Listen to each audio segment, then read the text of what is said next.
Okay, so we are live now. So thank you so much, everyone who is here watching. We're here today with the legendary Stephen Krashen to talk a little bit about language learning. So first of all, I will read his bio. Stephen Krashen is a linguist, educational researcher, and activist, currently Professor Emeritus at the University of Southern California. Krashen has published more than 350 papers and books, contributing 550. How many? 552. Wow. Two more today. Wow, 552 papers and books contributing to the fields of second language learning, bilingual education, and reading. So he's credited with introducing various influential concepts and terms in the study of second language acquisition, including the acquisition learning hypothesis, the input hypothesis, monitor hypothesis, the affective filter hypothesis, and the natural order hypothesis, which form part of his theory of second language acquisition. So good afternoon, good evening, Dr. Krashen. Here in Sydney, it's morning. So how are you doing? I'm doing fine. I am not suffering at all under all these problems. Many people are, but I'm not. I'm doing great. I'm here at home with my girlfriend. We've been married 53 years. And I'm drinking coffee. I'm playing the piano and I'm exercising. What could be nicer? Yeah, So I'm fine. How are you? I'm fine too. I'm not so used at being home all the time, but I'm getting used to it. I'm adapting. So I thank you very much for accepting my invitation in this project that we're trying to execute here. And I want to, your theories of language acquisition have greatly impacted the way we learn how to teach languages. Could you give us a historical background on how have you come up with your five hypotheses? I'll release that information gradually, if you don't mind, a little bit at a time. I'd like to take a few minutes and talk about what a hypothesis is, if that's okay. Because this is a problem that comes up again and again. People want to know, oh, you haven't proven this, etc. Our job is to come up with hypotheses. I'll give you some synonyms for hypothesis. A guess, a conjecture, hypothesis, all the same thing. I guess you're really not sure, but it's the same thing. The word conjecture I learned from my son. My son is a mathematician. Wow. Kurt Vonnegut said, children succeed where their parents fail. Anyway, he's a mathematician, and he says, if you have an idea and you're not really sure about it, it might be wrong, call it a conjecture. And you can always say, oh, it's just a conjecture. So they're really all the same thing. All hypotheses are guesses. What doesn't exist in science, as we do it, is fact or proven. That never happens. I want to give you an example of this in our current philosophy of science. Let's say I'm a linguist, which I used to be, and let's say I have a hypothesis. All languages have pronouns. Okay. That's pretty interesting. And I've looked at 4,828 languages. I just checked last night, and they all have pronouns. Can I say that I've proven that all languages have pronouns? Not at all. What if suddenly someone discovers a new language that no one saw before? This always happens. Like some young graduate students go out, they go to some village, there are 4 people over 90 years old, and they have a language that doesn't have pronouns. And it really doesn't. Then what? What happens to my hypothesis? It's disproven. That we can do. Einstein said that. He said, no amount of experimentation can ever prove me right. A single experiment can prove me wrong. This is Karl Popper's theory of how we do science. You have a hypothesis, you can get all the support possible, but you still haven't proven it. Now, personally, this can be devastating. Let's say, in the case I gave you, let's pretend that pronouns are my life. I know people like this. And they've been going around proving that all languages have pronouns. In fact, one guy got so famous they call him the pronoun man when he goes to a conference. And then someone comes up with a piece of counter evidence, a language with no pronouns. His hypothesis is disproven. His career is destroyed. Okay? This is how science works. Well, here's what usually happens, though, and this is really interesting. When someone comes up with what looks like counter evidence, if you look harder, you find a better hypothesis. So you think there's something wrong, you're all wrong. Look again. There's some reason why this language didn't have pronouns. We're discovering something new about language and how grammar works. So how does it happen, the process of discovery? Well, I go through this every day now for over 50 years. It begins with a sense of uneasiness, discomfort. You've got data that just doesn't seem to work together. There's something wrong. So you work, you take a break, you work, you take a break, you work, you take a break. Gradually it comes. And then you see the resolution, scientific discovery. It comes from this tension. Things aren't working, and gradually the right way just happens, okay? Now, how does science work? Well, how do hypotheses work? How do we make progress? What are good hypotheses? Good hypotheses are those that make predictions. And you can test to see if the predictions are true. So hypothesis, all languages have pronouns. We can go find new languages, see if it's true. Okay? So that's a good hypothesis. Well, yeah, that's about all you can do, though. But you can't prove it. You never know if you're right. My colleague and my buddy, Bill Van Patten, has been very cooperative. We've had similar ideas over the years. He says, no, Krashen's work, it's not hypotheses anymore, it's fact. I wrote him a note and said, no, you can't say that, because you never know. So that was very nice of him. What is exciting about this field, several things are. One, when you come up with a new hypothesis, and it turns out there's supporting evidence, which is the best you can do. Also, then you discover someone else has a similar hypothesis. This happens in two ways. It happens when you look at old journals.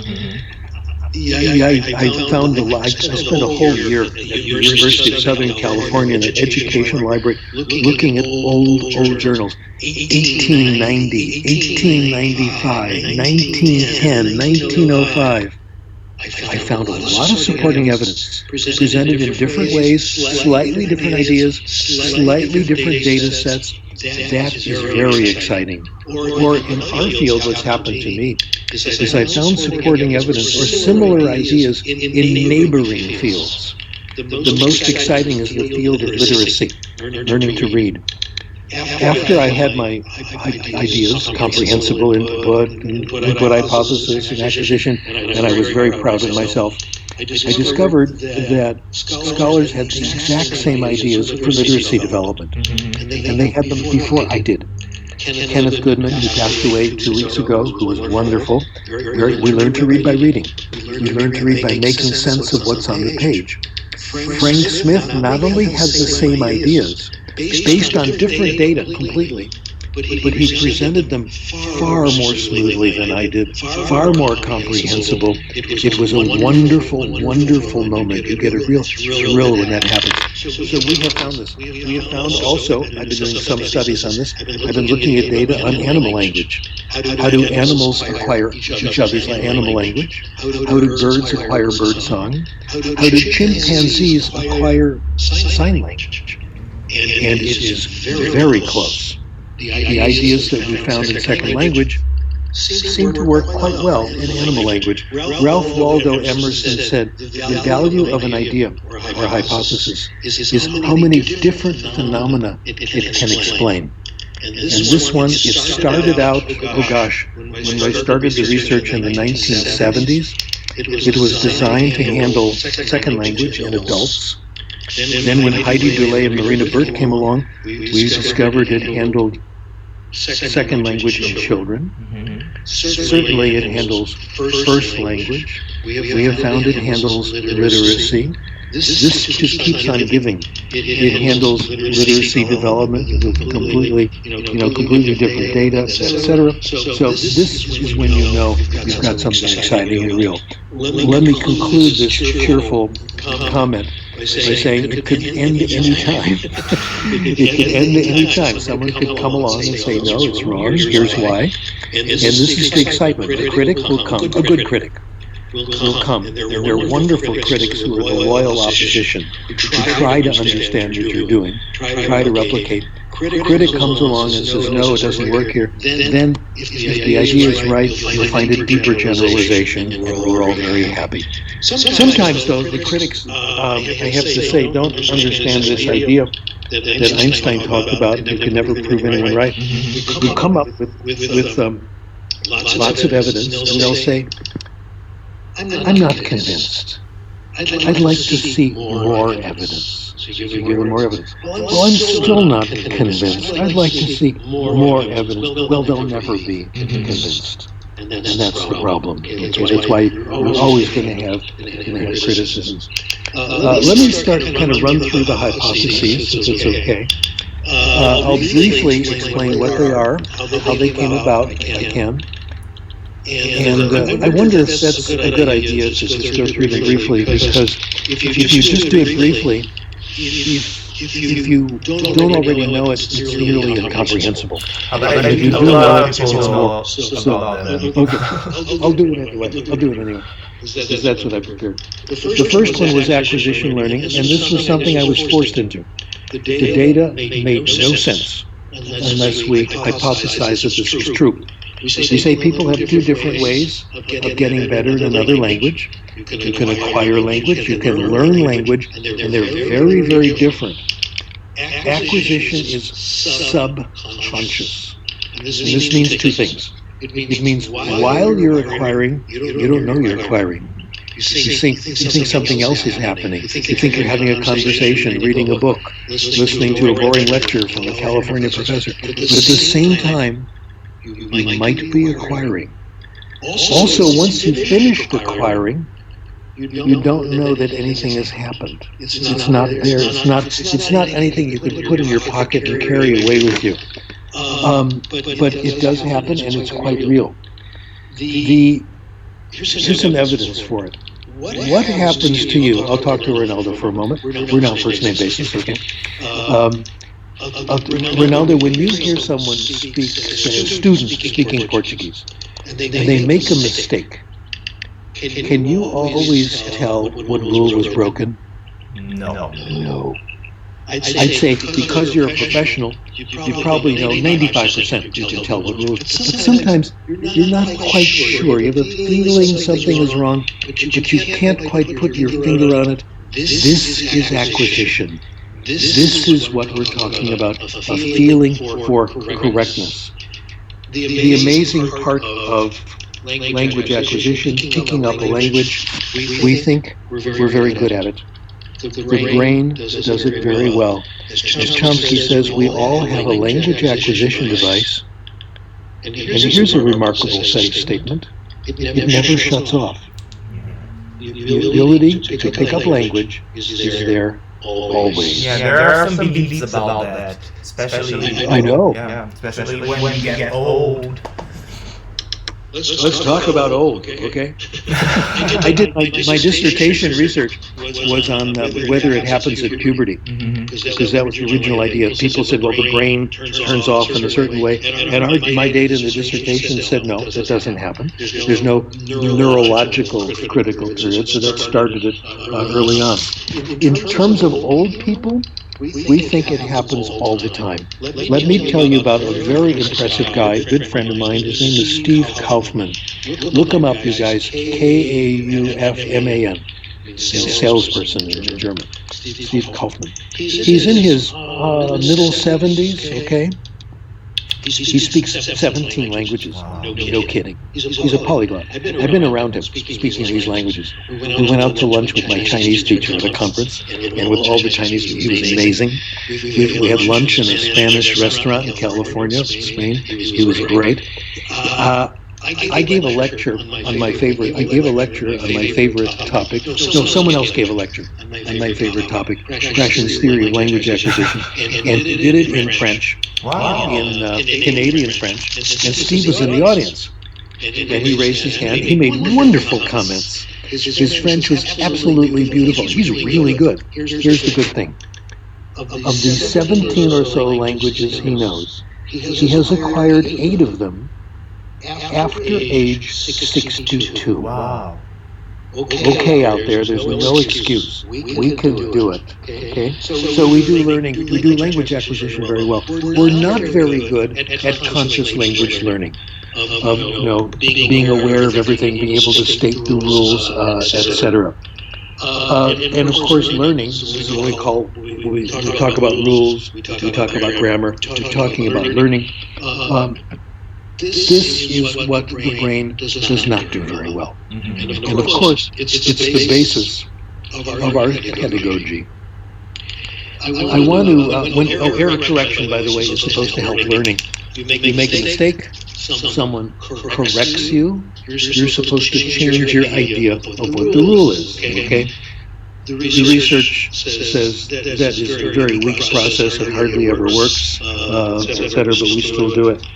Okay, so that's conscious learning. The problem I have, here's true confession time, and that everyone in the room, in their home has, we are brought up to think that conscious learning is the real way to do it. We have no respect for acquisition, because we don't even know it's happening while it's happening. Mm-hmm. There's always the temptation to go back to conscious learning. My colleague Alfie Kohn, brilliant philosopher of education, he says there's an undertow that pulls you toward conscious learning. You really want to know the rules, something deep inside of you. Even I have that. And I invented this theory.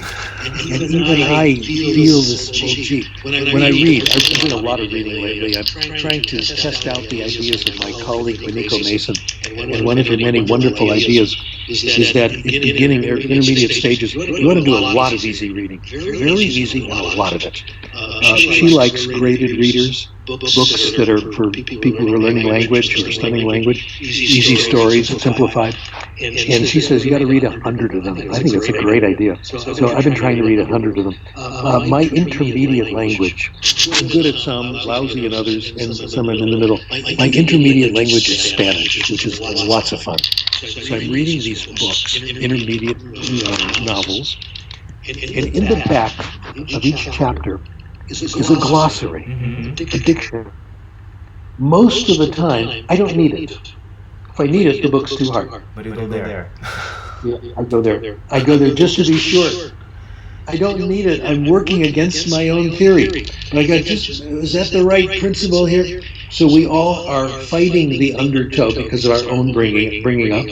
I have a PhD in linguistics. I went into this field because of my fascination with grammar, my admiration of Noam Chomsky, etc. But that's not the way we acquire language. So that's the first hypothesis, acquisition learning. The rate we'll be going will be done in about 10 hours. I hope that's okay. The second hypothesis, which totally occupied us in the late 70s and early 80s, has to do with order of acquisition. In the 60s, a brilliant first language researcher named Roger Brown from Harvard discovered that children in first language go through a similar, not identical, but pretty much similar path. Some markers, like grammatical markers, are acquired early, some in the middle, some late. For example, the ing marker, John is playing the violin, that's early. The third person singular, he goes, that's one of the late ones. There could be 6 months to a year between the two of these.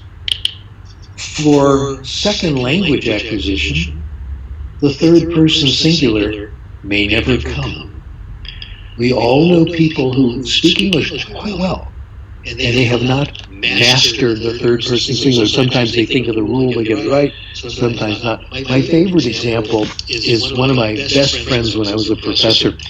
When I was in the linguistics department, the guy across from me was Matt Shibatani, and his specialty was Japanese syntax. He had studied with Noam Chomsky. That's the category, okay? And he wrote these brilliant papers on Japanese syntax, comparing it to English syntax. So he was my man when I needed help in grammatical analysis. I would always go to him because he knew this stuff. Matt Shibatani's English was excellent. His written work was 100% perfect. Orally, when we're hanging out, having a coffee, he would drop the third person singular. Now, Matt Shibatani knew more about English grammar than anybody in California, I'm sure. And he knew the rule since he was 8 years old, probably. And he occasionally couldn't think of the rule, didn't get it right. So why are we worried, okay? There is a predictable order, amazing things about it. You can't change it. You can't do lots of drill and beat it, get something in early. You see what the problem is with curricula. You know, right away. It is not simple to complex. A lot of things look easy, but they're late acquired. A lot of things look hard, and they're easily acquired. So it's based on different principles than our own ideas of simplicity and complexity. Well, when I discovered this idea, natural order, we replicated it for adults. We found it was true. Working with my colleagues at Queen's College, in fact, Carolyn Madden and Natalie Bailey. We published the paper. We thought it was wonderful and right. And then I decided, obviously, we've got the natural order. Let's just teach along the natural order. What could be simpler? And you probably remember the speech I gave at TESOL in 1980. And standing room only, because there were only 10 chairs in the room. And I made the pronouncement, we have the natural order, let's teach along the natural order. Dead wrong. It was a good guess at the time. It was the right hypothesis, but the research has not confirmed that this is a good application, and I'll be talking about this as we go. I'm going to say, just to anticipate, that the natural order is the result of language acquisition. It's not the syllabus, but a few moments for that. Okay, what about grammar? How do we deal with grammar? I am regularly accused of being against grammar. Teach grammar, go to jail, right? No. Grammar's okay. I'm not against grammar teaching. I think what we have to understand, though, is that grammar teaching has a very, very limited impact. It's limited. I'm going to give you the results of our studies, and this is available to you free of charge today, special 24 hours, operators. No, it's always free of charge. I wrote a book in 1981, which you can download for free. In fact, you can download everything I've written for free. It's on. I'm trying to give it away, all right? It was written in 1981, second language acquisition and second language learning. And here's what we found. That if you want to use grammar, certain conditions have to be met. And these are very hard conditions to meet. We call them daunting conditions. They're rarely ever met. When they're met, you see the influence of grammar. When they're not met, you see the natural order. How about that? So here are the conditions. Number one, you want to use grammar? You got to know the rule. Now, the rules are very complicated. Again, let's go back to Professor Chomsky, our hero. Now, Professor Chomsky knows more about English than anyone who's ever lived. Because one of the ways you look for universals is use deep analysis of my language, which is one of the ways he's done it. So let's say you go to Professor Chomsky. And here's a man who is looking for new rules in English all the time, and his gang. Okay? They're also looking. How many rules of English do you know? Let's say we ask him. I'll tell you what he'll say. We've only described fragments of English grammar. He's very modest. Actually, he's done more than that, but let's say we haven't done it all. We still have places to look where there are problems. We don't have the right generalization. Now let's go to another category. Let's say professional grammarians. These are people who write grammar books. How many? They don't know as many rules as Chomsky, because Chomsky's out there all the time looking for new rules. But they know a lot. How many rules do they know? A slightly smaller group, slightly smaller set. A third group, grammar teachers. And let's pretend these are dedicated, fanatic grammar teachers who love to teach grammar and love grammar. How many rules do they know? They know a lot. They sure do. But it's not as many as the people who write grammar books. How many rules do the best grammar teachers teach? They don't teach all the rules they know. How many rules do the most dedicated students understand? What we're left with is a tiny, tiny percentage of all the rules of language. So grammar couldn't be very effective because most people don't know more than a handful of rules, okay? Okay, that's only the first condition. Second condition, if you want to apply grammar, you've got to be thinking about grammar. Now, the grammar fanatics, mostly my critics, think we should be doing better in grammar and teach more of it. They think the reason we are here on Earth, the reason we have been incarnated, is so we can master all the rules of language and use them correctly all the time. Okay? And we should be constantly reviewing them, etc. Never satisfied, in other words. Well, it can't be done, of course. And most people don't think about grammar that much. When I have a conversation in the languages I'm imperfect in, and that's actually all of them except English, I don't think about grammar. It's really hard to get a sentence out if you're worried about verb conjugations. It's kind of like patting your head and rubbing your tummy at the same time. It's very hard to do. Professional linguists, when they do it, and I'm thinking of myself, and Ronaldo, I invite you to think about yourself when you speak other languages. When I monitor, it's very selective. I think only about a few things. Okay? When I speak French, for example, I'll think about agreement. Okay? And I'll monitor, like to make the pronoun and the direct object, to make it agree with the past participle. And you're supposed to say, you don't say la chose que j'ai pris, you say la chose que j'ai prise. Okay? That one I can do because I happen to love it. Okay? And when I do it, French speakers think, oh my gosh. It's like they're ready to burst out into applause, because it's not very often that a foreigner, a second language speaker, can do that. I can get a few things right when I think about them, right? But not very many. And I have found in interviewing people who are really good, when they monitor, they only watch for a few tiny things here and there that seem to be important. So you got to know the rule, you got to be thinking about rules, thinking about correctness, and you have to have time. In normal conversation, most people don't have time to think about grammar rules. They're thinking about what they're saying. They can only monitor the absolute simplest rules. Now, I know this is true. My colleagues, many of them are professors of English in universities all over the world. Their knowledge of English is staggering, like yours. They're really, really good. I mean, I'm sure you have a larger English vocabulary, 10 times as large as Donald Trump, okay? Don't read very much, okay? And they know grammar. They make mistakes. Mostly articles, things like that. I think the language is changing in their direction. In 100 years, they won't be mistakes. So just wait, it's going to be okay. It's very hard to keep all this stuff straight. That's my point. The only time this happens in real life, where all these conditions are met, when you know the rule, you have time, you're thinking about rules, is when we give people a grammar test. That's the only time. You know the rule, you're thinking about form, and you have time to apply the rule. And that's what we found in the early 1980s. You see it in my book especially. So I wouldn't say the monitor is bad. Okay, I think it's okay. There's two reasons for it. To teach a little bit of grammar. One reason is so people appreciate what they've acquired.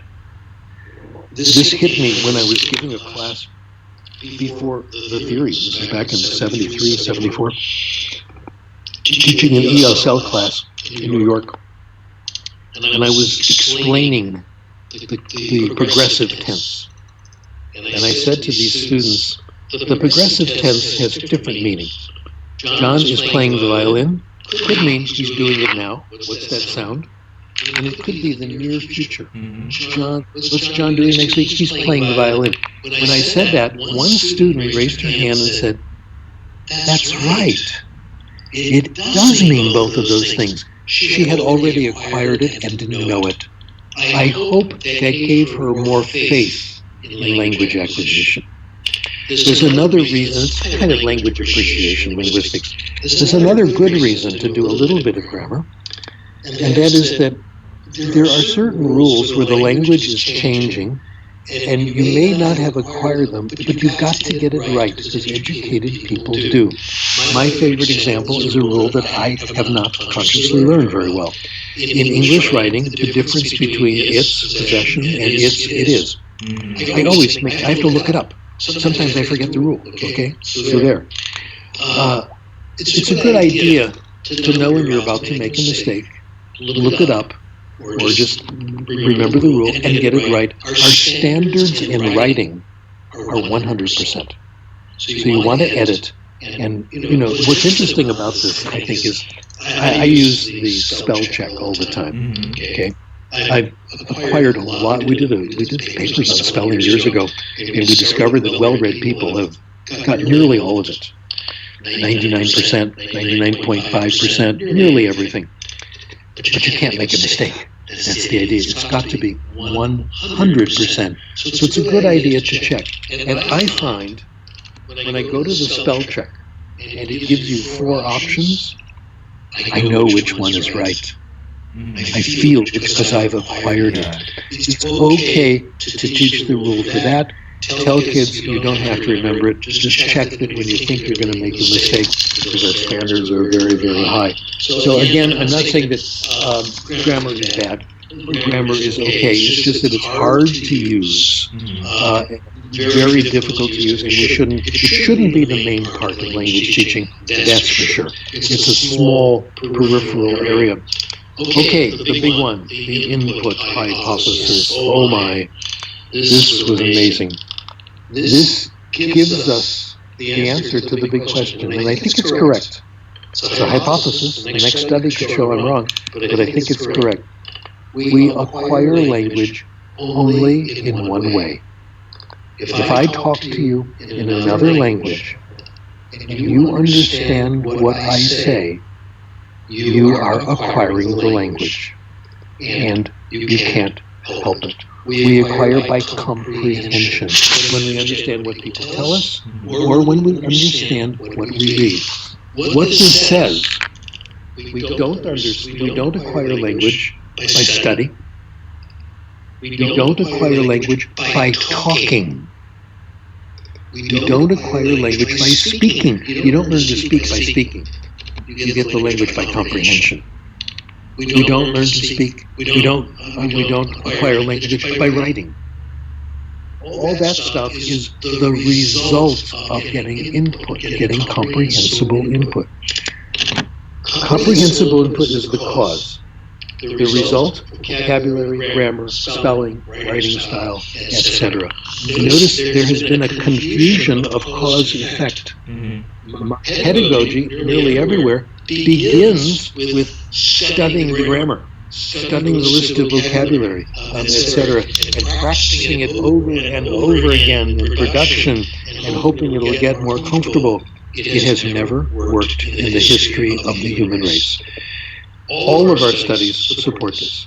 Comprehensible input, when you compare it to studying language, has never lost in a single study or in a single case history. It has never lost. So that's pretty impressive, I think. It always is better.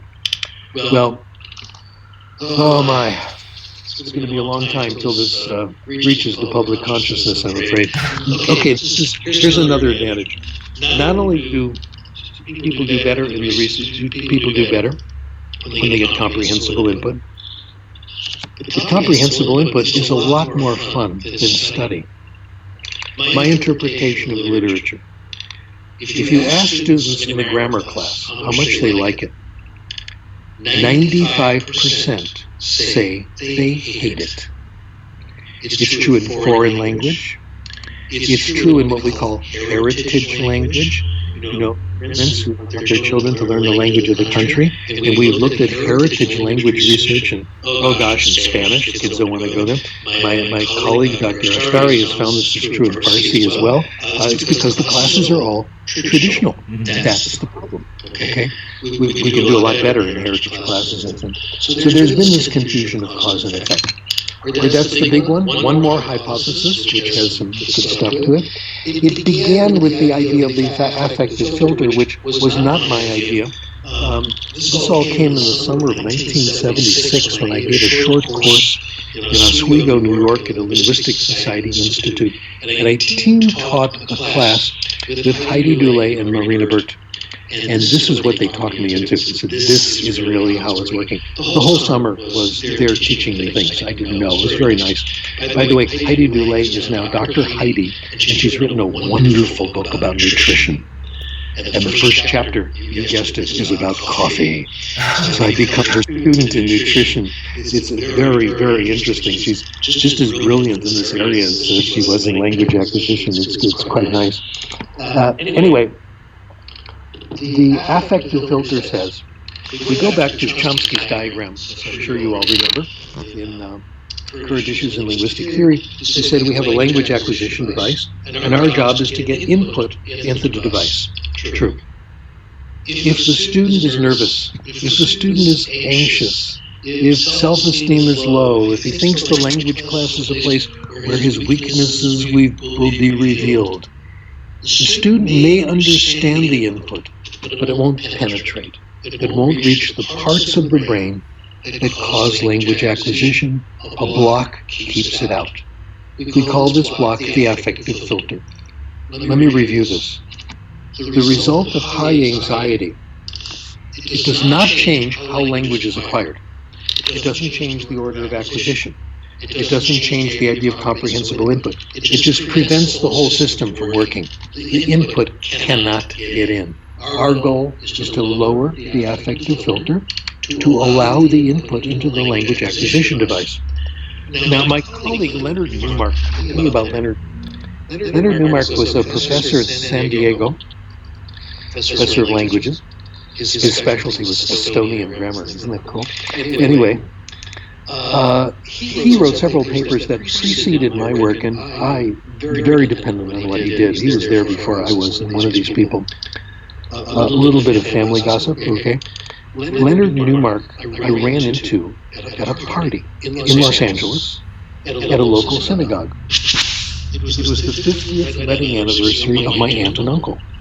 My uncle and aunt were Boris and Ann Newmark. And Leonard was there. I said, Leonard, what are you doing here? He said, Steve, what are you doing here? I said, it's my aunt and uncle's 50th. He says, no, it's my aunt and uncle's 50th. We share the same aunt and uncle. We came up with similar ideas. We quote each other. It's amazing. I don't think it's genetic because we're not blood related, but we're from the same Jewish small group, okay, Ashkenazi Jews. Anyway, his idea was, if you want people to acquire language from input, they have to pay attention to it. And the best way to get people to pay attention to it is to make it interesting.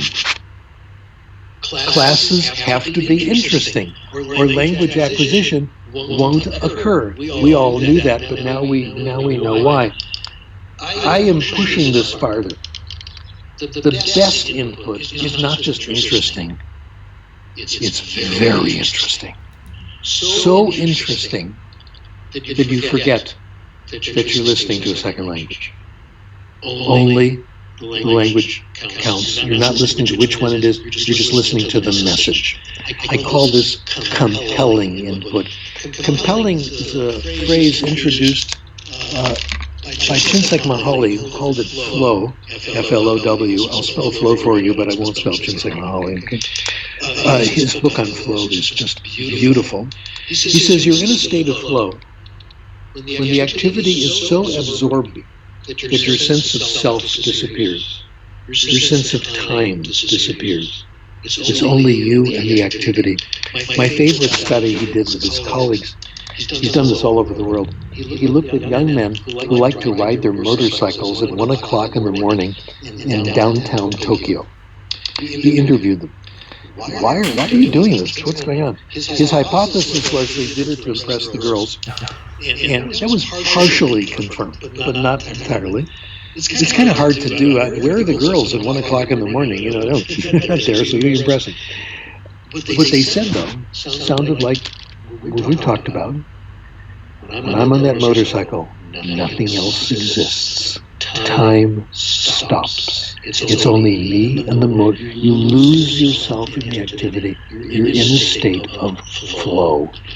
And my conjecture is that this is what you get for the best language acquisition. Yeah, and there's a lot of people looking at this sense of flow when we play games, for example. Yeah, sure. Yep. I think people get absorbed in games. Yeah, exactly. Understand this right away. It's true. When the game is exciting, only the game exists. Now, I have to emphasize that this is optimal. My colleague Beniko Mason reminded me yesterday in another meeting we had on a webinar. This is so much fun, the webinar.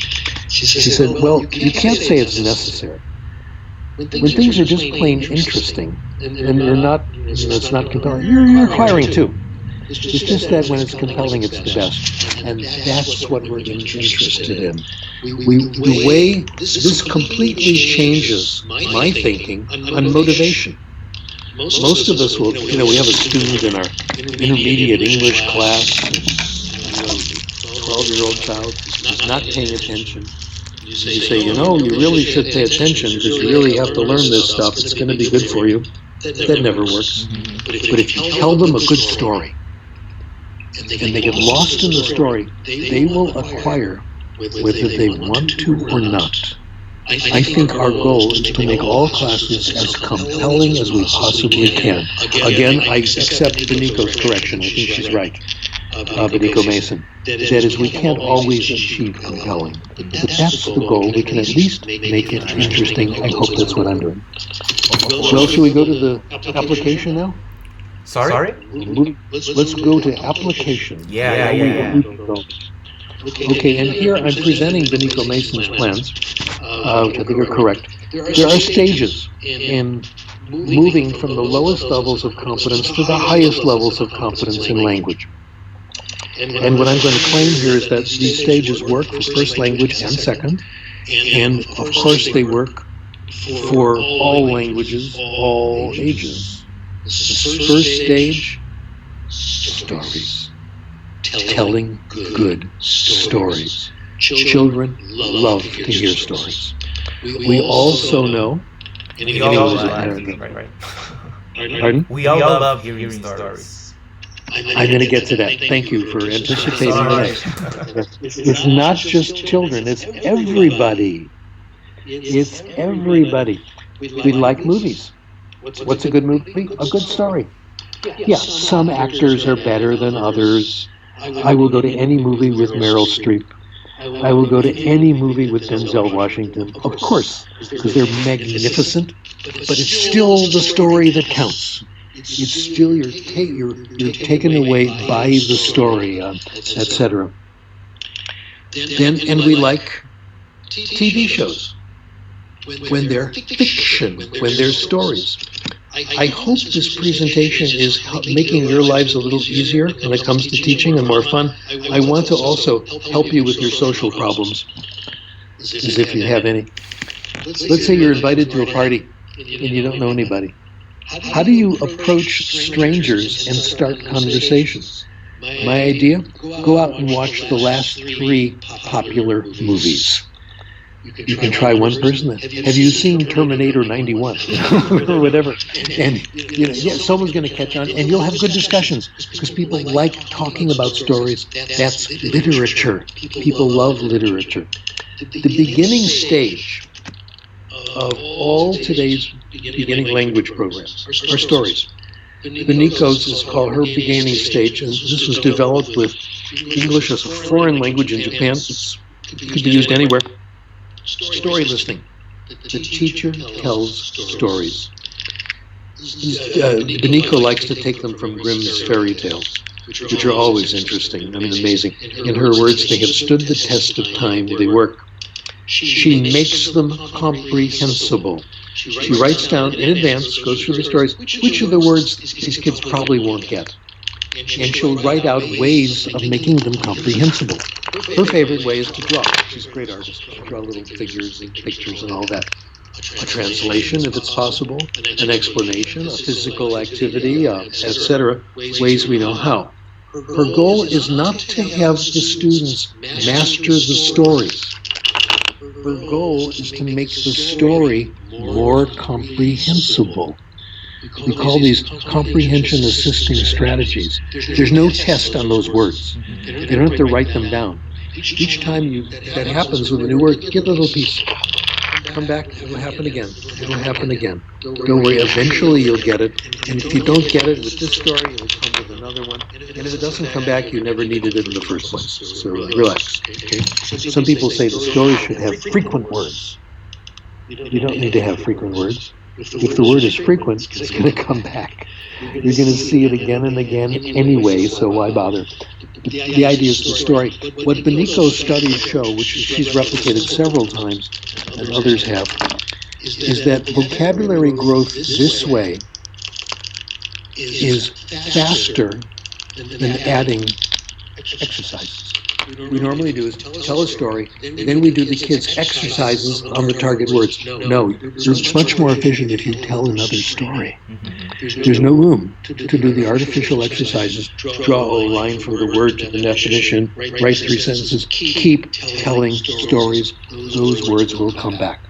The second stage is reading, and this has been my obsession for the last 25 years or so, and it's still my obsession.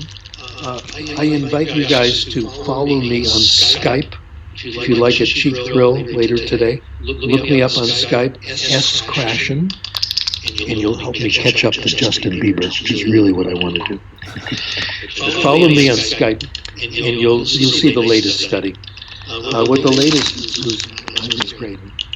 I got the whole thing done in 500 words. I like short papers.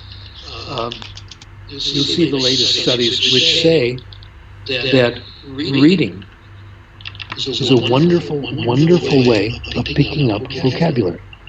Self-selected reading that you decide you want to read, that guarantees compellingness. If you pick it up and read it, and it's not assigned, it's going to be compelling, especially if you feel that you have the right to not finish the book. Isn't that beautiful? Self-selected really means you don't have to read it. It's not required. This is why I get uncomfortable when people give me books as gifts. When people give me books as gifts, it feels like assigned reading. I feel like you're obligated.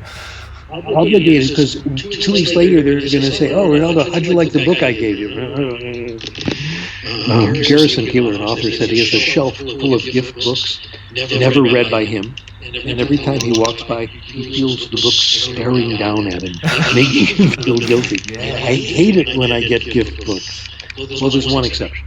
There's one person who will give me a book, and he's always right. It's not only I like it, I love it, and it's what I needed to read, and that's my son. He knows me better than I know myself. He says, "Dad, read this one," and it's true. But that's so rare, and I hope you have a person in your life like that. It's just great. But in general, that stuff is assigned reading, and it shows that it doesn't work. My colleague, C. Lee, has done a study showing that unassigned reading, free reading you select yourself, is more potent for language development. And we think free reading, self-selected reading of fiction is a powerful way of not just increasing vocabulary, but increasing technical vocabulary. People say, oh, you shouldn't read fiction. You want tough reading, informational, to prepare them for the real world. The studies don't show this. My colleague Jeff McQuillan has found this. Others have found this. Kids who read, you analyze fictional books, you look at enough of it, all the vocabulary of academic language is there. My favorite study, one guy did a study, or two people, of science fiction. They determined if you read 1 million words of science fiction, you'll master about half of the words on the lists of academic words for science, just by reading novels, etc. Okay, that's number one. Self-selected fiction reading gives you the language you need. It also gives you knowledge. People who read more know more. There's a lot of studies, but instead of going through the studies, I want to tell you about my cousin Evelyn. I promised her I would talk to you about this, and I'm going to show her the tape afterwards. Evelyn is, gosh, one of my best friends in my life. She's my older cousin. She just turned 93. She was my mom's best friend, okay? Aunt-niece relationship, very good. And Evelyn has been with me the whole time, so.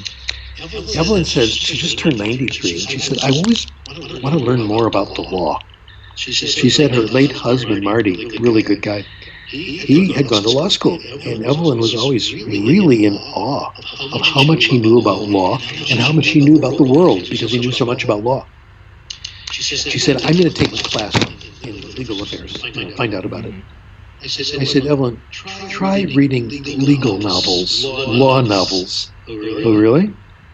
I have sent her 5 books by John Grisham, who writes fabulous law novels, and they've been made into movies. They're very good. And today I sent her 2 more. I told her I can deduct them from my taxes if I tell you guys about them, because it'll be part of my work, okay? Professional expense. I talked to her on the phone yesterday. How's it going? I know so much about law now that I didn't know. And the technical vocabulary, etc. Fiction is magic. In my opinion, this is how it goes. I'm going to tell you about one study that Mihiko Mason did. I cooperated in it. And it was with her students to show you how powerful this could be. At her university in Japan, she teaches a class. The class is full of stories. The homework is easy reading, lots of it. Lots of easy reading. The students have a library of 5,000 graded readers. Can you imagine? This is amazing. Only 500 students, and they have lots of books they can choose from, which is great. Lots and lots of easy reading. She said that when class was over, several of them asked if they could continue studying with her, and she would help them out. She said, sure, if you do something for me. Take a pre-test and occasionally take a post-test. Take alternate forms of what's called the TOEFL examination. It's a very popular exam throughout the world. And everybody in Japan takes the TOEFL. You need a certain score to graduate, get a job, etc. So this was part of their life. They didn't mind. The TOEFL ranges from 0 to 1,000. Most people, when they finish English class, are around 250. What you want to do, really tell people you know English, is going to score up there in the 800s, 900s. That's when you're really cooking. You really know the language. Here's what she found. We had records of how much they read. We had records of what books, and we could make pretty good estimates on how much time they put in. The conclusion: for every hour you read for pleasure, you gain more than 1/2 point on the TOEFL. I want to make a T-shirt out of this, okay? Or a bumper sticker on the car. For every hour you read, you gain 1/2 point. So you read 100 hours, you gain 50 points. If you do it for a year, you read an hour a day for a year, 300 hours, 150 points. You do this for 2-3 years, you read more than that. And this is easy. This is not hard work. This is stuff you select. Some kids did it on the train, going to school, etc. And you didn't like the book, you put it down again. This is the answer. They went all the way from that low level to the high level. That's our prediction anyway, based on this. Another thing we found, by the way, which answers a good question, I think, we found that there wasn't much variation. The kids read different things. Some of them read Harlequin novels. One guy, I'd like to meet him. Another kid read only young people fiction, like Twilight and all those books. They read different things. They all made similar gains, without and not that much variation. To me, this means we are all gifted for language. That when we get the proper input, what Benico's been calling optimal input, very comprehensible, the right stuff there, extremely interesting, we all make amazing gains. We are all gifted. When people don't make gains, there's something wrong. Okay? Well, I'm going to make one more point, and then we'll have time for questions, I hope, and discussion. For this to work, you got to have books available. We cheerfully spend so much money on useless technology. Not all of it is useless. Maybe 90%, in my opinion, is useless. Every time someone comes out with a new teaching method that's computer-based, I get emails 3-4 times a week of some young professor, grad student, or business person who's got a new way to teach language. And I want you to tell everyone how great it is. And it's always technology.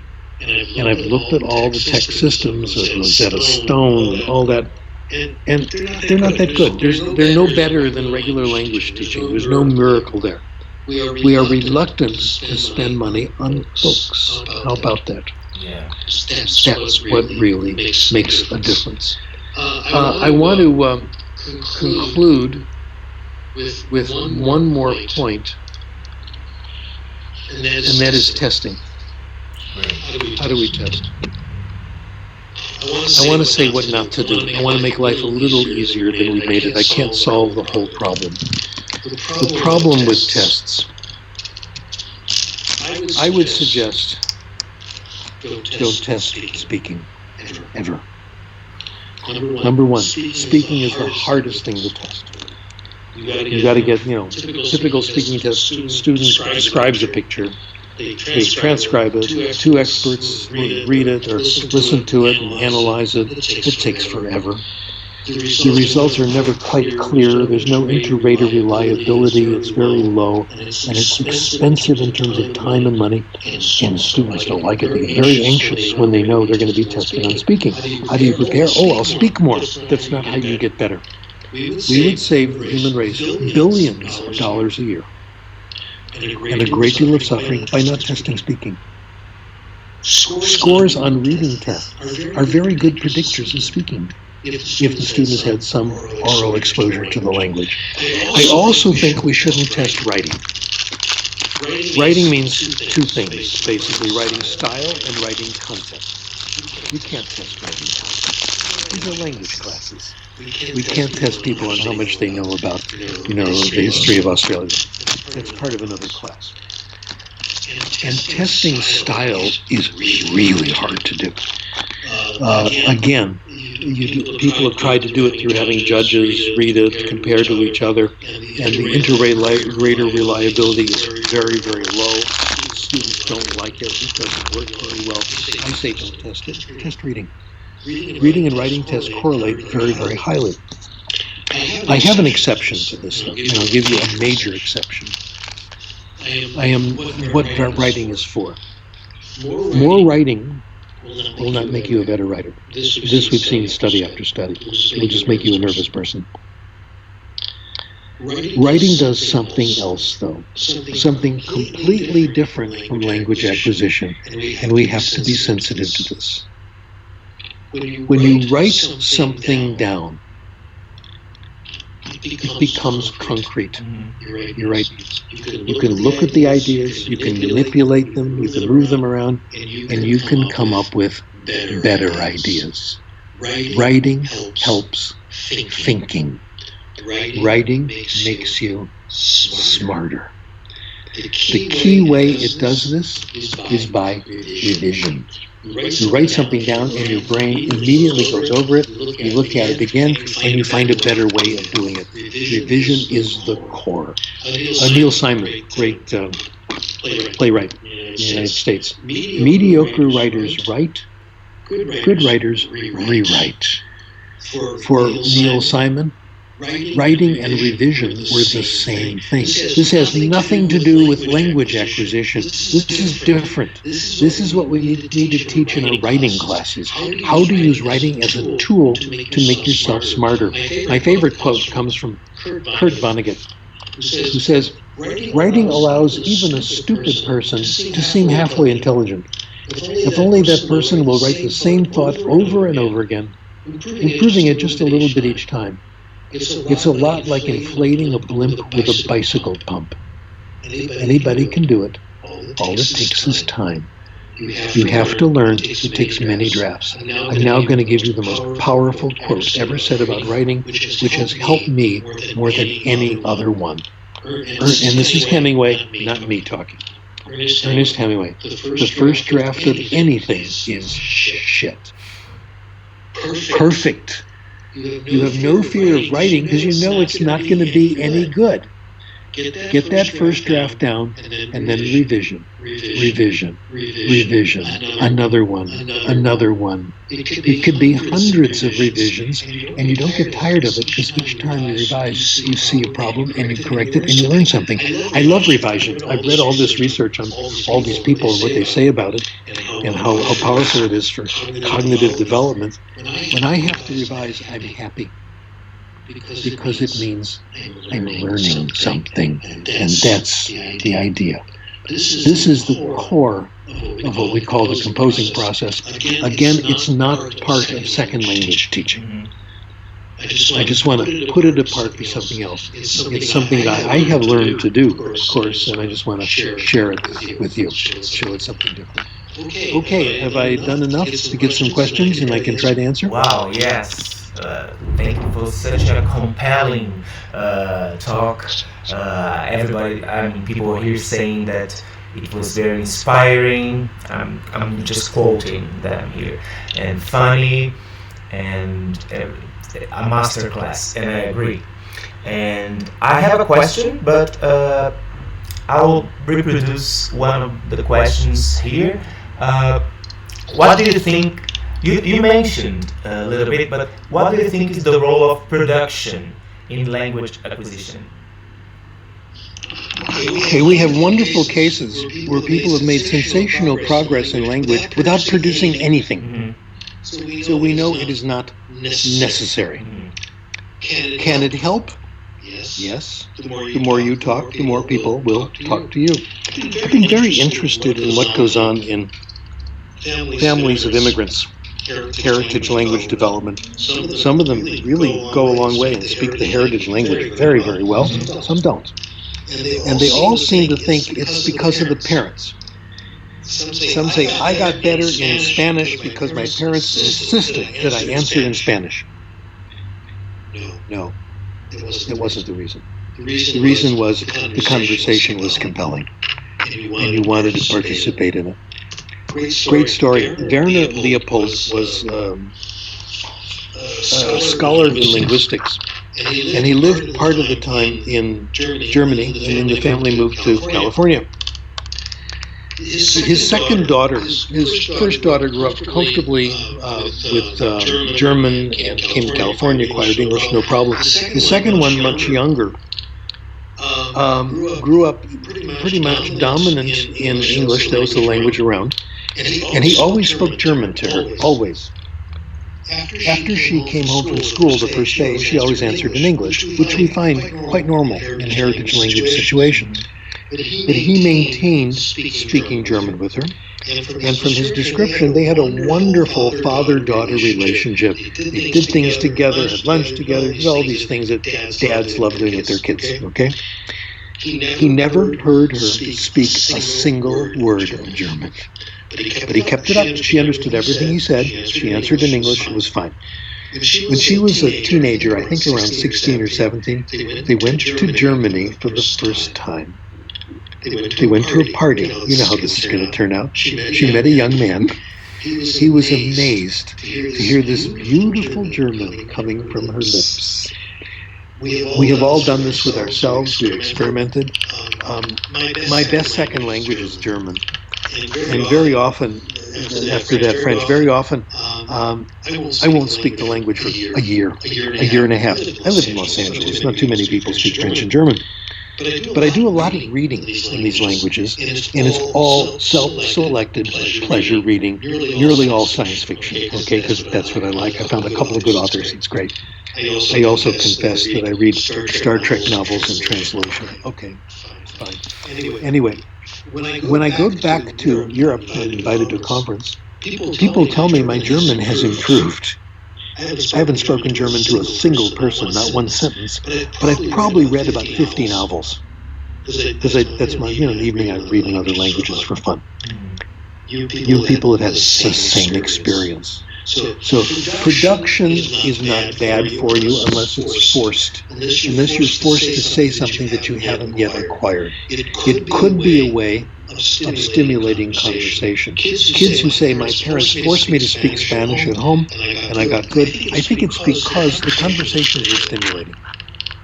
Not because the child is forced to speak Spanish. But that's testable.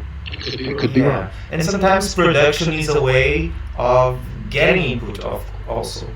It's a way of getting input, yes. Absolutely. I found that living in I'll tell you one of my secrets. Living in California, a lot of people speak Spanish. And I find them very easy to talk to. Mexican Americans are really sociable, nice people. But not all of them. Not all of them. Sometimes they're a little reluctant to answer me in Spanish. My Spanish is not perfect, and it's quite obvious I'm a second language speaker when I speak Spanish. And they sometimes feel a little insulted. Why don't you speak English to me? You think I don't know English and all that? So I figured out a way of getting around it. And this works. I tell them in Spanish, my goal is to speak Spanish as well as you do. They say, oh, great, I'll help you. Okay. And I know people, I've got long-term relations, that started it off, and over the years it's been steady Spanish.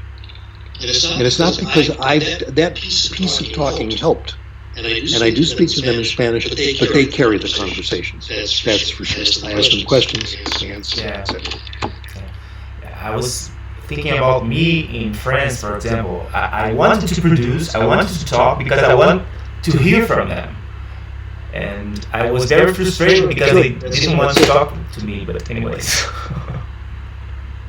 Let me tell you what my pal Steve Sternfeld did. He's a very proficient language user, lots of languages. When he did French, he was living in Paris, actually teaching English. And he was making no progress in French because he thought the whole thing was grammar. And he'd be in his room conjugating verbs. This was a long time ago. He got so disgusted, he decided to go on vacation. He decided to leave Paris and go hitchhiking around France, just for fun. Okay? He left his dictionary in his hotel room. Can you imagine that? It's like going out without your underwear. I'm just nothing. It's defenseless, etc. And he just decided, I'm just going to have a good time. I'm not going to worry about French. And he would get a ride, get in the car, and he would do just what you recommended, say the minimum to get the other people talking. Because he really wanted to know, where are we, what's the history of this town, what's that building, where are you from? He's a very sociable guy, he likes people. He did that all summer. When he got back to Paris, you know what happened. His friend said, you are so much better in French. He used talking, just the way you said, as a way of inviting more input. So that will work, but it's not the talking itself that did it. Yeah. Okay, so let me ask you, how has technology and digital technology and the development of digital technology affected your work? I mean, affected your hypothesis and your theories and your thoughts on language acquisition? I must quote Frank Smith, who said that the computer is one of the best things that has ever happened to the human race. It's one of the worst things that has ever happened to education. Let me now quote Gerald Bracy, who said, thanks to the computer, We can now do things in microseconds that we should never have done in the first place. I think that is so true. Some computer applications, oh my God, they're wonderful. The GPS, I can't get to my bathroom at home without the GPS, okay, in the middle of the night. Those things are great. So much of computers are just amazing. Someday we will be able to take advantage of them in language teaching. All we've been doing so far is by replicating methods that don't work. That's the problem. If we use it as a way of getting compelling, comprehensible input that's self-selected, then it's going to be wonderful. So far, we've done everything except that. And the goal is obviously for computer companies to make money. But we need to do some experimentation. Reproduce practices that we do in face-to-face interactions. That I think that's the problem. We try to reproduce and in different environment, and I think what I want as a second language acquirer, I want stories. I want stories at different levels. So all these languages I've been working in, I would be able to press a button and get, let's say, a story for advanced intermediates in Spanish, a story for beginners in Chinese, okay, a story for advanced beginners in Hebrew, etc. At my level, on topics I like. Then we've got it moving. Then we have a really good chance. But right now, there's practically nothing. Yeah. So that leads to another question that someone posted here. Considering the affective filter hypothesis in language acquisition, how can we unblock constraining emotions? Okay, how can we lower the filter? Yes. Pay attention to the theory. Make sure the input is comprehensible, interesting, and there's a lot of it. And then it's so interesting they forget all about their anxieties. You know, you're in a bad mood and you get into the elevator. And someone says, I was in this elevator yesterday. Just brings it up. And says, there with two of my friends. And a woman came in who at one time had been married to me and two of my friends. You start listening, right? Your problems are gone. One conversation starter in Las Vegas. We were there having a good time. Guy came to the table, started the conversation with, I just won $5,000. Everybody stopped cold. Then he said, not really. I just wanted to make conversation. There are people who can do that. That's how you overcome anxiety with a topic that is gripping. Then you forget everything else. That's the absolute best way. There are ways of increasing anxiety. Call on people, correct their mistakes, force them to speak before they're ready, constantly check their comprehension. Benico Mason and I did a paper on this. Constantly start to, did you understand? Did you understand? They'll let you know if they don't understand. In real life, you don't do that when you have a conversation. You understand what I say? So I would take it easy on that stuff. Focus on comprehensible input. Take the stress off the student, and you'll get rid of a lot of anxieties. Yeah. As for the rest, I recommend meditation. I can sell you. Okay. Yeah, I also agree. But some teachers, they complain that sometimes it's difficult to figure out what interests the students. I mean, what is interesting and what will be attractive to the students. So perfect question. Yes. Now the definition of a perfect question is one I am prepared to answer. Thank you for doing that. Well, in the reading part, self-selection, obviously. A huge library with lots and lots of books, lots of reading materials, lots of movies, lots of films, lots of input. In the beginning stage, Benico's idea is stories of universal appeal. Like again, as she says, that have stood the test of time, that people want to listen to. And her selection of Grimm fairy tales is a very good solution, I think, to this. Other folk tales, etc., that have really, really worked, that kids have loved and adults have loved forever. That's working toward the solution, I think. Self-selection. Autonomy. Yep. Yeah, so someone here saying that meditation is a must. The must? Yes. Okay. So, I mean, I think everybody's here so thankful. I am very thankful. I think you gave us a really wonderful moment of reflection, and thank you so much. And to conclude, I want to hear your advice.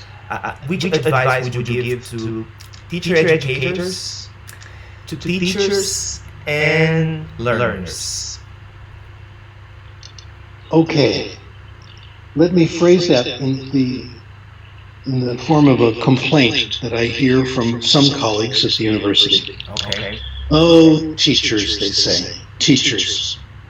These are the professors who think they are a higher form of life, okay? Teachers, they don't know anything, they don't want to know anything, they're not curious, they never read.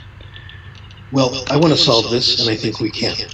The reason they don't read is that they're busy. They work 10 times as hard as any professor does, and get criticized 100 times as much. I mean, people who go into teaching and take it seriously are saints, in my opinion. It's really hard with very little reward.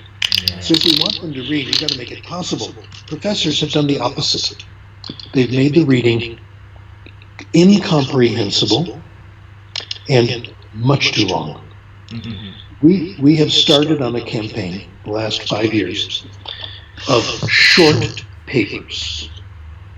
Short. Based on a scientist who said, if you want to know the time, you don't want someone to give you a history of the wristwatch, which is what we do all the time. We make it long and boring. So keep articles, I'm telling my colleagues, keep articles short. Like the one I just posted is 550 words, something like that, okay? 2 pages, 3 pages. The article that won the Nobel Prize for the double helix DNA, something like 2 pages, page and a half, published in the journal Nature. That's all you need. If you need all the technical background, you shouldn't read the article. So that's number one. Number two, they're poorly written. They're poorly written with technical jargon that nobody understands. They're too long and they're too hard to read. I'll give you a couple of stories. The University of Southern California years ago, School of Medicine, decided to institute a medical education program, a series of lectures on how to teach things about medicine. And they hired some junior professors from the School of Education to help them with it, who were fluent in this area. Here's what the young professors did. They invited a guest speaker. They told everyone his name is Dr. Fox. Dr. Fox was an actor. And he had played doctors on television many times. So he thought he was the real thing. They gave him the script. The script was total and complete nonsense. But this guy was a professional actor, not quite well known, not A-level, but people thought he looked a little bit familiar. They'd seen him in the movies. And of course, as a professional, he gave a stunning performance. He made it exciting, interesting, smiled, but the whole thing made no sense at all. The faculty was then asked, what did you think of the lecture? It was voted the best lecture of the year. Very often, I'll hear a lecture, this has happened to you, where it's some famous person, and you understand nothing. This has happened, right? This happens to me a lot. What is this? And I'll ask my colleagues, they'll tell me how good it was. It was great, it was wonderful. Then I'll say, what did he say? And they can never tell you. This is a field full of phonies, in my opinion. Certainly not everyone. There's some wonderful people in the field. There are a lot of people who write long papers that nobody understands. My feeling is that all papers should be short and right to the point and clearly written. Also, high school teachers, elementary school teachers can't read because the stuff is not accessible. It's too expensive. Nobody can afford technical books anymore. I can't. I found this out in 2007, I think, when I was invited to give an article, write an article for a collection, one of these academic collections about input. It was called Input Matters. And I wrote my article. They were quite good articles, but they were long and technical. The book finally came out. This is 2007. It sold for $160 American. There was hardcover. Softcover was a bargain at $85, I think. I couldn't afford to buy copies at authors' discounts. I could give to my relatives. Okay. Nobody can afford the books anymore. Nobody can afford the journals. I don't subscribe to the professional journals because I can't afford it. Nobody I know can afford it. The only way you can read these things is if you live close to an academic library or you have privileges at that library. Otherwise, you can't. There are underground people who do it for you, and I admire them. There's a group called ResearchGate. I think they're wonderful. I get a lot of articles from them. Sometimes scholars donate them. You're not supposed to do that, but they do it anyway. My policy, I'm on strike. I'm declared war against the journal editors. I will no longer subscribe to their journals. I will no longer submit papers to their journals. I will no longer be a referee for these journals and for these expensive books. This was begun by a British mathematician, by the way, and it spread. And he's actually winning. The field is changing. My papers are short. They are submitted to open access journals, free to the writer, free to the reader, available on computer. Mine are collected on my website, sdkrashen.com, sdkrashen, my middle name is David, okay? And I announce them on Twitter when they come out. And many of my colleagues, I'd mentioned Jeff McQuillan, Dr. Ashtari I've just mentioned, Jishan is doing the same thing, Danico Mason is doing it, and eventually that will be the norm. That's my opinion. I have more free time than anybody else I know in this field. I'm retired. I don't have another job. This is it, folks. And I can read and write all day long. Nothing is stopping me, and I'm good at it. You can imagine I've written all these papers. I read quite well. I understand the background. I cannot get through. A journal comes with these long papers. It would take me a week to read every article thoroughly. I don't have time for that. So it's time to change the field. Short papers, clearly written, available for free. I think all scientific knowledge should be made available for free. I think the scientific journal editors and companies need to find an honest way of making a living, because this isn't helping anyone. This knowledge has to get out. I've had very little success. I have to report my failure. I'm often asked to review papers for journals. Maybe once a week someone will say, please review this paper. They'll send me the paper, and I write back and say, I can't do it. I won't do it. I will not review a paper longer than 5 pages. And I send them my article and why. I have not reviewed a single paper in 5 years, because they're all incredibly long. So it hasn't worked yet, but I don't know any other way of doing it. I hope the other senior scholars will do this and will get more popular. That's my way of educating teachers, helping them, and I hope eventually teachers will contribute to the journals. And my plan is this: I don't want teachers to try to do research papers. That's silly. That's not their job. That's like asking an emergency room physician to do research in biochemistry. No. You want the physician to be out there saving lives. That's what they do. But very often, teachers have insights into these things that researchers don't have. I could say go teach English in Australia for 6 years, follow someone around in their class, work with them. I wouldn't know what they do. People in the audience have taught, like some of you have taught for 10, 20, 30 years. You have a deep, profound feeling for teaching that I will never have. So what I want us is to work together. In medical journals, very often there'll be a new study, like we have a new drug for pancreatic cancer, or for the coronavirus, let's hope. And it'll be a technical paper. Then physicians will write in. They'll say, we tried the drug. I tried it on 3 of my patients. It seemed to work on 1. We don't know. The others 2 had a negative reaction, and here's what it was. That's helpful. And it takes like a page. It's a letter to the editor that gives feedback to the theoretical people as to what's happening in the real world. That's the model I'm looking for. I would love it if people reacted to my work that way. You tried your idea of not using testing, not testing reading. Here's what happened. Here are the good parts, the bad parts. You may want to look at this. That's a real profession. Wow. And keep it short. I'm glad to hear that. So I think I will thank you again. It was very good to hear.